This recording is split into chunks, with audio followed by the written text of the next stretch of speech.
وضو سے متعلق میں پوچھنا چاہتا ہوں، وضو کے حوالے سے کچھ تفصیلات ارشاد فرمائیں اور قرآن و حدیث سے اس کی وضاحت بھی فرمائیں۔ اعوذ باللہ من الشیطان الرجیم، بسم اللہ الرحمن الرحیم، الحمدللہ وحدہ والصلاة والسلام علی من لا نبی بعدہ وعلی کل من صحبہ وتبعہ بإحسان بعدہ۔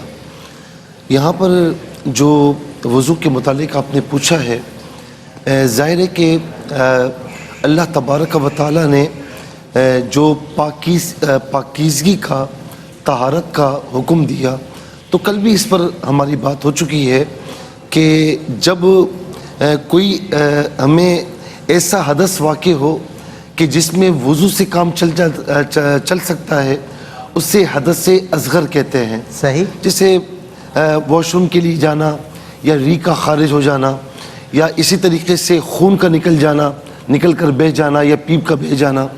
اسی طریقے سے جب ایسی ناپاکی جو ہے وہ آ جائے کہ جس میں غسل فرض کے بغیر کام نہ چلتا ہو، اسے حدث اکبر کہتے ہیں۔ جیسے احتلام کا ہو جانا یا جنبی ہو جانا وغیرہ وغیرہ۔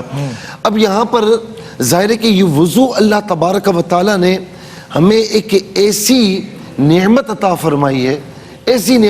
فرمائی ہے، آپ ذرا سوچیں کہ انسان اگر ناپاک ہوتا، یعنی حدث اصغر ہوتا، اور اسے وضو کا نہ پتہ ہوتا کہ پانی کے ذریعے اللہ رب العالمین نے اتنا کرم فرمایا کہ تم ناپاک ہو تو پاک پانی کے ذریعے پاکی حاصل کر لو، ٹھیک ہے نا۔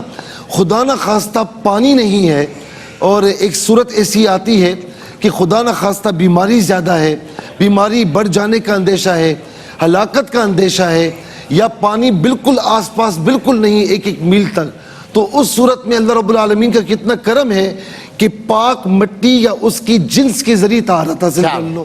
یعنی طہارت کے ایسے بہانے رکھے جہاں تک وضو کا تعلق ہے۔ جی میں آپ کو صحیح بات بتاؤں کہ آپ مثال کے طور پر ایسے ہی جیسے ہم کہتے ہیں نا کہ نظافت کے لیے نہانا، یا ایسی ٹھنڈک کے لیے نہانا، اور ایک ہوتا ہے وضو کرنا۔ آپ نہانے کے بعد اپنے آپ کو اتنا ریفریش محسوس نہیں کریں گے جتنا سلمان بھائی وضو کرنے کے بعد آپ اپنے آپ کو فریش محسوس کرتے ہیں۔ اللہ رب العالمین نے اس میں اتنا کمال رکھا ہے۔ یہ ہے جی جی ایگزیکٹلی آپ صحیح کہہ رہے ہیں۔ آپ کو نیند آ رہی ہے، سست ہو رہے ہیں، اپنے آپ کو عجیب سا چپ چپ محسوس ہو رہی ہے گرمی میں، وضو کر لیں، اللہ رب العالمین آپ کو بالکل فریش فرما دے گا۔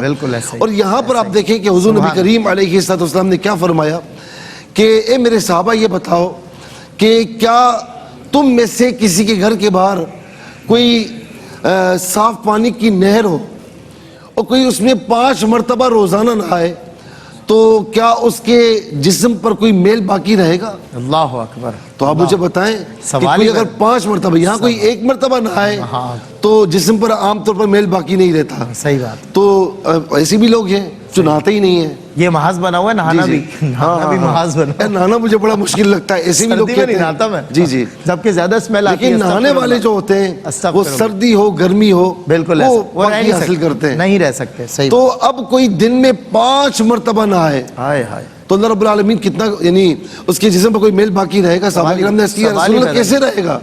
تو فرمایا میرے نبی صلی اللہ علیہ وسلم نے کہ تم میں سے کوئی جب 5 وقت وضو کرتا ہے اور وضو کرنے کے بعد 5 وقت نماز ادا کرتا ہے، تو وضو کرنے کے ساتھ ہی اللہ تبارک و تعالیٰ اس کے جسم پر گناہوں کے میل کو باقی نہیں رکھتا۔